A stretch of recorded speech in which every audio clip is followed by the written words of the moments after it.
Amis du net, salut, bienvenue aujourd'hui 29 mars pour la 114 millième émission de Total Libre Expression. 114 000, ça commence à compter. Oui, exact, oui. Ouais. Comment allez-vous? Ça va, très très bien. On vous accueille dans Total Libre Expression. Merci. Soyez le bienvenu. C'est très gentil d'être venu nous voir depuis... Vous venez d'où? De Jarnac. Jarnac, Voilà. Jarnac. La ville de François Mitterrand.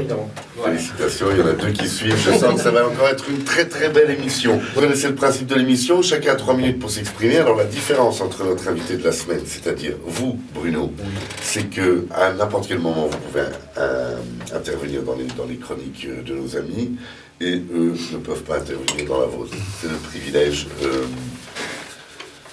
de l'artiste. On vous écoute. Vous avez 3 minutes pour vous exprimer. C'est parti. Alors, bonjour à tous déjà. Donc, je suis donc un orchestre donc, de musette et variété. Alors, beaucoup plus dans la tendance musette. Nous sommes composés donc de 2 à 4 musiciens. Nous avons donc un accordéoniste qui est très connu dans la région de la Charente, l'ancien orchestre Jean-Michel Florian. Moi-même donc à la batterie et au chant. Nous avons donc en place également un chanteur également. Voilà. D'accord. Également un comme sax. Phil Collins, quoi. vous battez et vous chantez en même Alors, temps. à la différence, je suis gaucher et pas aussi fort que lui. D'accord. Mais bon, chacun sa place. Voilà. Oui, puis vous ne faites pas la même chose de toute façon. Pas du tout. Donc il n'y a même pas lieu de comparer. Alors aujourd'hui, c'est vrai que j'ai fait connaissance de Jean-Michel et c'est grâce, alors là, je vais faire quand même un petit point dessus, c'est grâce à Sylvie Drumer, qui est très connue dans la région du Limousin, par le biais de l'orchestre Bernard, hein, parce que c'est vrai que son papa avait un grand orchestre et c'est grâce à elle, aujourd'hui, je peux d'ailleurs la féliciter, parce qu'aujourd'hui, j'avance grâce à son chant qu'elle a déployé avec nous, avec tout ce qui est répertoire qui est dansant. D'accord. Voilà. Et vous avez un petit mot, je crois, qu'on peut regarder. C'est l'occasion aussi d'écouter un petit peu votre démo et un petit message que vous lui adressez, je crois, à Sylvie, non? Oui, on regarde maintenant? Oui. Allez, on regarde. Alors Sylvie, bonjour. Je fais un petit coucou donc, de MFL à Royan. Je remercie également tous ses collaborateurs, Franck. Et je te remercie énormément, Sylvie, également à Jean-Michel pour la participation donc, de ce CD. Et c'est grâce à vous deux qu'on avance dans le bon sens. Voilà. Merci encore. Bon, alors effectivement, c'est un joli hommage que vous rendez à votre amie Sylvie. Tout à fait, voilà. Bon, très bien. Expliquez-nous un petit peu, vous, comment est-ce qu'on devient musicien, chanteur, etc. Et qu'est-ce qui vous a amené à tout ça? Alors, c'est une passion déjà d'un côté familial, parce que mon papa donc, est musicien, donc accordéoniste. D'accord. Il a appris donc avec... Dites-le, accordéoniste. Accordéoniste. Accordéoniste. Voilà. Je parle un peu vite. Hein. Voilà. Et donc, il a appris avec son professeur Joe Benotti, de Rochefort, qui est très connu. Et d'où vient d'ailleurs le nom, peut-être pas forcément parce que Joe Benotti. Oui, parce que c'est l'orchestre Joe Moisotti. Voilà. Et donc, c'est un petit hommage que je peux faire à mon papa. Voilà. D'accord. Le nom. Et aujourd'hui, c'est vrai que ça me tient à cœur. J'ai commencé donc à faire du conservatoire sur la région de La Rochelle. D'accord. Pendant 5 ans. Avec M. Moisoyer. Après, j'ai fait beaucoup plus d'expérience avec Jean-Pierre Paradis, qui est dans l'orchestre Peter Allan. D'accord. Voilà, et puis de là, j'ai tout doucement monté en vitesse, quoi. Bon, très bien. Voilà. Et alors, où est-ce qu'on peut vous voir, où est-ce qu'on peut aller vous voir jouer, où est-ce qu'on va afficher, on peut vous contacter pour vous prendre en prestataire, finalement, hein. Vous êtes disponible, qu'est-ce que vous animez? Vous faites des mariages, vous faites... Voilà, alors banquet, mariage, beaucoup de thé dansant. Oui. Alors, moi j'ai une question à vous poser. Bruno, vous étiez la semaine passée dans la région, je crois, vous avez joué. C'est ça. Vous avez joué où? Donc à Royan, au Palais des Congrès de Royan. D'accord, d'accord. Et où est-ce qu'on peut vous voir, alors, pour ceux qui vous auraient manqué? Alors, on a d'autres dates qui vont intervenir à la discothèque Le Boucanier, à Ytré. D'accord. Donc, le 7 avril. Les 3 minutes ont explosé, mais allez-y. Au Boucanier, c'est Le 7 avril. le 7 avril, Voilà, un dimanche après-midi, à Ytré. à Ytré. D'accord. Formidable. Bruno, on vous remercie infiniment d'être venu depuis Jarnac pour nous présenter votre travail. Merci. On se réjouit de vous entendre. On a entendu un petit extrait, c'est sympa comme tout. Donc musette, variété, vous faites un petit peu de tout. Voilà. Formidable, vous êtes le bienvenu quand vous avez vu, j'ai dit le bienvenu. Vous êtes le bienvenu quand vous voulez dans notre émission. C'est un plaisir de vous accueillir, cher Bruno. On va passer la parole maintenant à notre ami Alain Bruno. Ah oui. 3 minutes, on vous écoute. Donc aujourd'hui, je veux parler du Japs. C'est terminé, merci, au revoir. 3 minutes. Non, je voudrais parler ça s'appelle, en français, on appelle ça le bœuf pour les gens qui font du jazz. Et aux États-Unis, ça s'appelait la jam session. Et je vais faire un petit peu d'histoire, parce que l'histoire, c'est vraiment sympa, parce que ça explique plein de choses. Le jazz, ça a commencé avec l'esclavage au XVIIIe siècle, parce qu'il y avait des gens qui cueillaient le coton. Et puis ces gens-là, eh bien, ils avaient besoin du Dieu pour pouvoir prier, parce pour avoir un avenir meilleur lorsqu'ils seraient plus sur cette terre. Et donc ils allaient à l'église et ils chantaient. Donc on a fait des gospels. Je résume très vite, hein, bien sûr. Ils font des gospels. Et puis les mecs, ils faisaient ils tirent un petit peu la tronche parce qu'ils avaient le blues et ils faisaient du blues. Et puis, il faut se remettre un petit peu dans le 19e siècle. Et il y a eu, en 1865, il y avait eu la guerre de sécession. Et là, il y avait des militaires avec des trompettes, des machins, des trucs, des cuivres. Et lorsque la guerre de sécession s'est arrêtée, ils ont laissé tomber leurs instruments et ont trouvé des instruments un peu partout. Donc, les Blacks, ce qu'ils ont fait, c'est qu'ils ont pris ces instruments, ils ont commencé à jouer. Et avec ça, ils ont fait des fanfares. Et à la Nouvelle-Orléans, on a donc fait des fanfares. Donc, et ça existe toujours parce qu'on défile toujours dans la Nouvelle-Orléans avec des fanfares. Et des fanfares, eh bien, ça s'est un petit peu... ça s'est vraiment très amélioré. Et on est passé sur des big bands. Et là, on a fait du swing. Et là, on arrive dans les années 30, c'est-à-dire après la guerre 14, les années 20, les 30, les années folles, où on danse partout, parce que les gens ont besoin de s'éclater. Et là, il y a des énormes big bands où les gens s'éclatent, font la fête, et ça joue. Plein de chanteurs connus, d'ailleurs. Plein de chanteurs connus. Dalida. Et là, je suis aux États-Unis toujours. Je suis aux États-Unis. Ouais, je parle des années 30. Distel n'était pas encore là. Lynn Renaud, d'ailleurs. Après, ils ont Ça, on pourrait croire. Non, on pourrait croire, mais non. Il y avait plein d'artistes. Attends, j'ai 3 minutes. J'ai 3 minutes. Alors, il faut faire 2-3 siècles en 3 minutes, c'est vachement rapide. Donc, il y a des big bands, et puis les mecs qui jouent dans les big bands, c'est quand même il y a quand même des grosses pointures. Et là, on est à Kansas City. Kansas City, c'est le centre des États-Unis. Les mecs de la Louisiane sont remontés, ils ont un petit peu migré, ils ont fait de la musique, ils sont allés dans les clubs. Et Kansas City, c'est la pègre, parce que c'est la prohibition. C'est la fin de la prohibition, 13 ans de prohibition, je ne sais pas si vous vous rendez compte. Donc il y a eu un développement de boîtes de nuit, de bars glauques avec des mecs qui jouent au poker, avec les gangsters. Et ces endroits étaient tenus par des gangsters. Et c'était des petits endroits un peu louches. Et ces fameux musiciens, lorsqu'ils avaient fini leur boulot, ils allaient faire une jam session dans ces endroits-là. Et c'était pas ouvert à tout le monde, c'était ouvert uniquement à un public très restreint, des amis des musiciens. Donc c'était vraiment très restreint.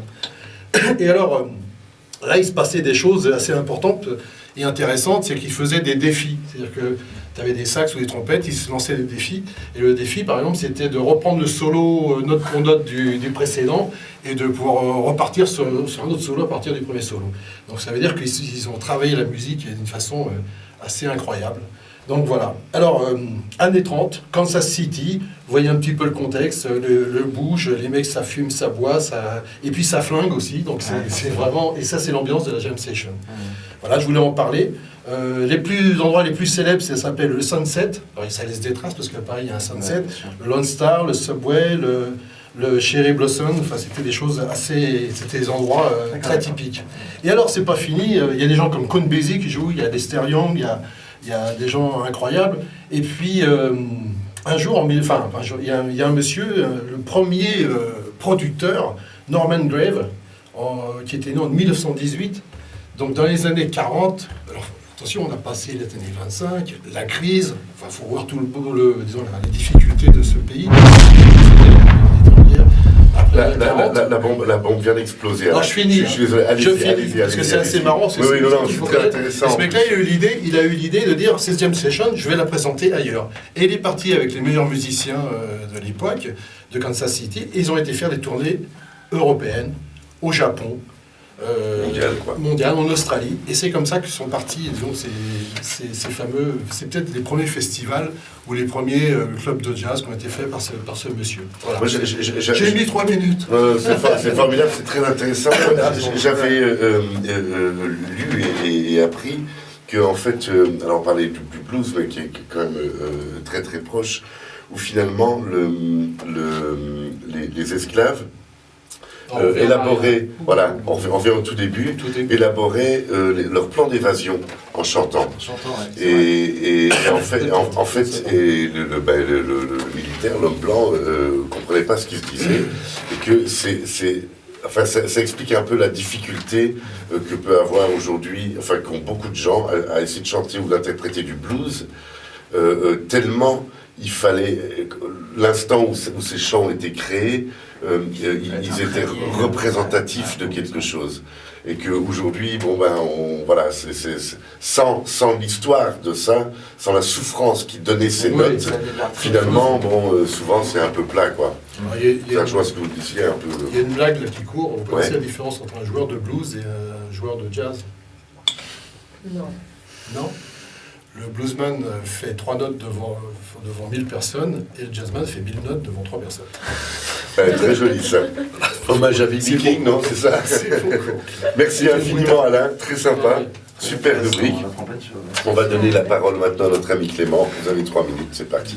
Ça vous plaît cette émission? Très bien. Bon, c'est formidable. Allez-y, on vous écoute Clément. Bon, alors moi ça va être beaucoup moins historique, je vous préviens. Est-ce que c'est aujourd'hui le gore Non, ça va être très très fleur bleue, très calme.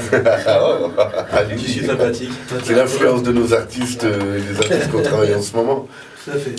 Alors en fait aujourd'hui je vous ai fait une petite sélection de sites entre parenthèses écolo. Donc nous avons d'abord carpooling.fr. En fait c'est le plus gros Carte site. pudding.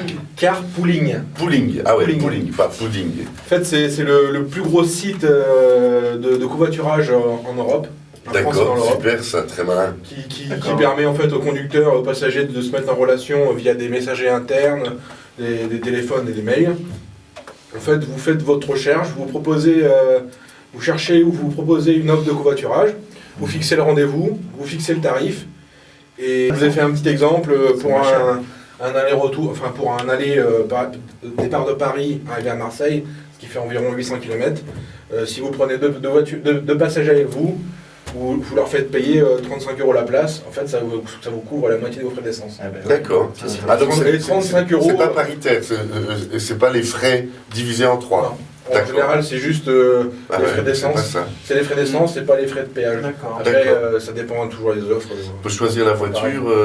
Oui, vous pouvez choisir. Vous pouvez choisir la voiture. Vous pouvez, après, sur ce site, vous faites un profil.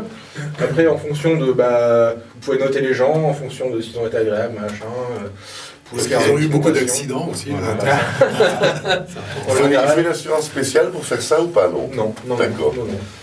Après, je vous ai sélectionné le comptoir du troc et troc.com, qui sont, comme leur nom l'indique, des sites de troc. Vous pouvez échanger vos affaires, celles qui vous servent plus au lieu de les jeter. Vous pouvez le mettre sur le site, faire une petite annonce et vous pouvez l'échanger. Et c'est que de l'échange, que du troc. Il y a aussi, après, il y a aussi un peu de vente. Mais c'est vrai que le principe reste pas mal axé sur le troc. Pour finir, je vous ai sélectionné un petit moteur de recherche qui s'appelle ecosia.org. Et en fait, ecosia.org. Et en fait, ce moteur de recherche reverse 80% de son chiffre d'affaires au profit de la WWF. Ah ouais. En Amazonie, pour préserver des zones de forêt. C'est la fin de Google, ça, si tout le monde est malin. Google reverse combien au WWF? Pas grand chose. C'est vraiment insignifiant. Là en fait sur Ecosia en fait ils gardent 20%, ce qui sert juste à faire fonctionner, faire payer le personnel et faire fonctionner. Ils ne gardent pas en fait. C'est génial ça. Comment ça s'appelle? Ecosia. Ecosia. Et on va utiliser ça. En fait à chaque recherche, ça fait augmenter. En fait en haut à droite vous avez un petit compteur. Et en fait à chaque recherche ça fait augmenter de 0,03 centimes.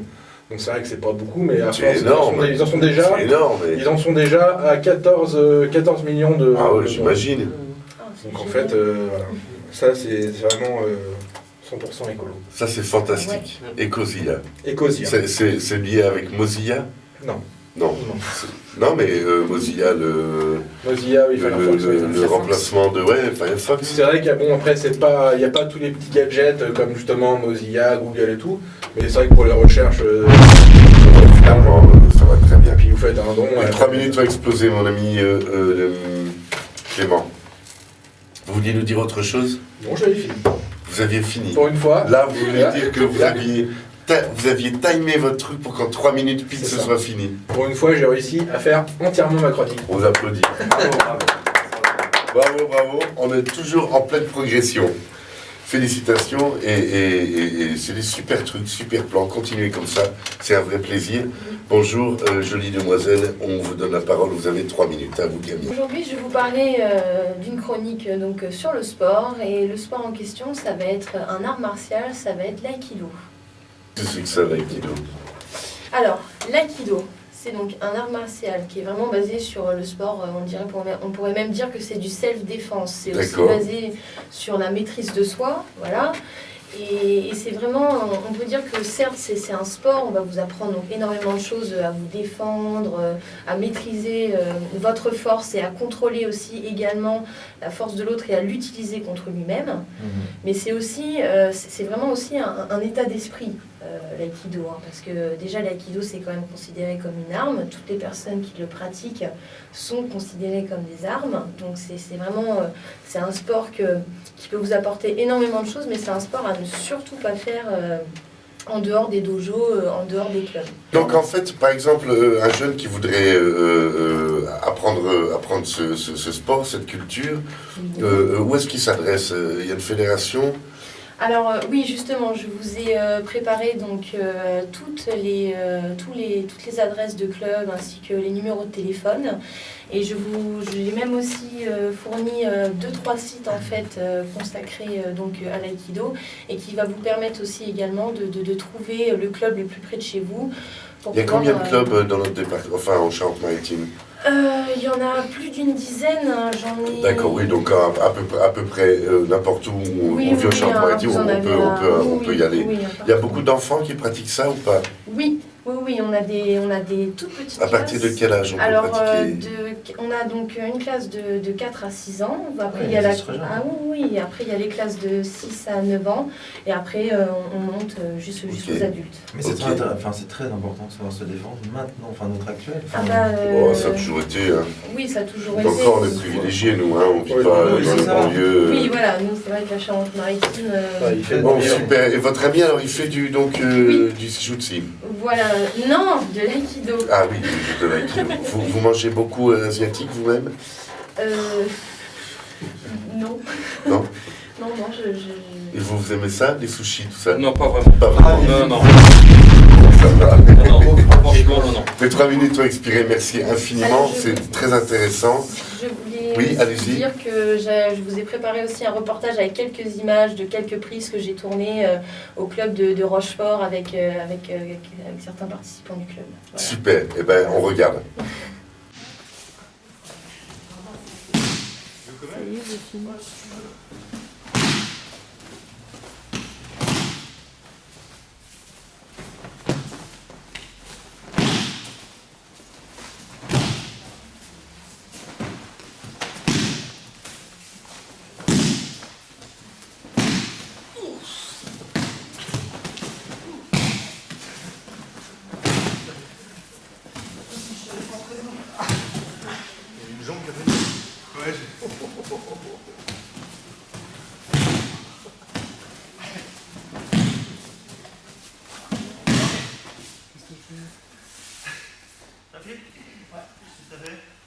Superbes images, donc ça c'était le club de Rochefort. Le club de ici. Rochefort, Bon, voilà. très très c'est bien. ça. Merci beaucoup Camille pour votre très très sympa rubrique. On dit très très sympa rubrique, non, on dit Non. pas. Comment vous aimeriez À part si vous êtes maître Yoda, mais sinon, Ah, Ouais, inversé, c'est là. l'inverse, rubrique très intéressante. voilà. C'est vous qui tournez le sablier. Allez, 3 minutes pour notre ami Lionel, c'est parti. On vous écoute. Bonjour Monsieur Franck, moi je vais vous parler aujourd'hui d'une star internationale que tout le monde connaît qui s'appelle Lara Fabian. Qui était- Ah, bah dis donc, on a eu Sheila, voilà. Non, mais c'est pas la même. C'est un festival, Pas la non, même bien sûr, génération. rien à voir, rien à Elle voir. est née en 1970 à. Je sais pas comment ça se prononce, c'est Etterberg, c'est en Belgique. Ouais. Vous connaissez bien. Ouais. Voilà. Donc c'est une chanteuse, auteur-compositeur francophone et internationale. Donc on l'a connue donc à l'âge de 14 ans, elle a participé à de nombreux concours en Belgique, le plus souvent couronné de succès. Et on l'a connue surtout en 88, où elle avait 18 ans, elle participe au grand concours de l'Eurovision. Ouais.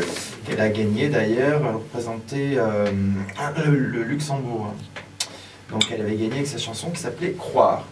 Donc je voulais vous parler d'elle parce qu'elle a une actualité très intéressante qui se passe en ce moment. Quel âge elle a cette femme Elle aujourd'hui? est dans 70, donc elle a Ah ouais. 42 ans.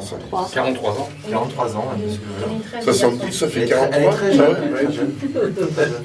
2013 les garçons. Donc Lara Fabian, C'est que chaque année, ça augmente. son actualité en juin 2012, elle a sorti un album qui s'appelle Mademoiselle Zivago. Je sais pas si vous avez entendu parler. Non, je connaissais le docteur Zivago, mais Ça a été tourné en Russie Moi, je de sais. mars à novembre 2012 et elle est en concert en ce moment justement au Kremlin.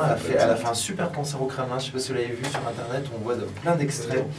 Elle a fait, si vous voulez, comme une comédie musicale qui parle de cette femme durant la guerre, la Deuxième Guerre mondiale, où elle parle de sa vie avec les soldats. L'action se situe au 19e siècle. c'est quoi la thématique? C'est Lara Fabian et les soldats? Non, pas du tout. C'est pas du Je tout savais que la ça vous Raphaël et ferait. les soldats. Je suis ceux qui veulent trouver une chronique. Pardon. C'est l'histoire de 11 femmes vivant dans 11 époques différentes et dont le destin est lié. Voilà. Donc, en fin de D'accord. compte, ils ont fait 11 clips différents et c'est vraiment intéressant. Donc là, c'est entouré de musiciens avec un orchestre symphonique. Je vous jure, c'est extraordinaire. Je pense que c'est le meilleur album que Lara Fabian a fait. Probablement, Vraiment, probablement. vraiment. Ouais. Donc, c'est un conte qui a été réalisé par C'est un quoi? un conte Un conte. qui a été réalisé par Alan Badov, je ne sais pas si je le prononce bien, Badwev, ça s'écrit, et réalisé par SP Productions avec des effets spéciaux ciné A7, mise en musique par Igor Krutoj. Je ne sais pas si ça se dit comme ça. Oh, moi je le dis pas, de toute façon, Voilà. donc on n'est pas emmerdé comme ça. Donc c'est 11 titres en français, russe, italien, anglais, espagnol, et un film musical de 11 clips.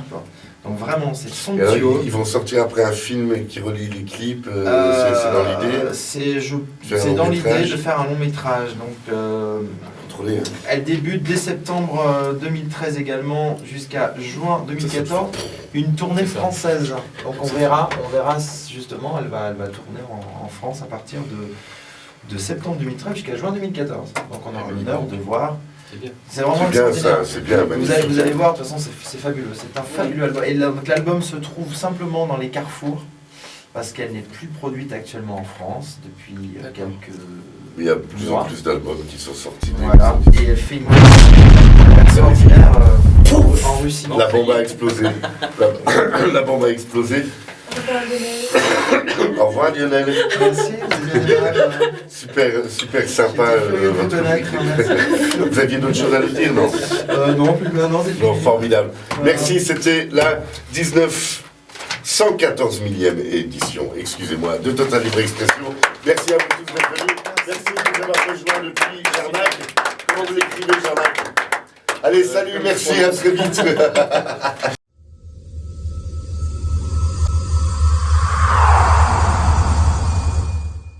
Il fait bon vivre, mon Charentais.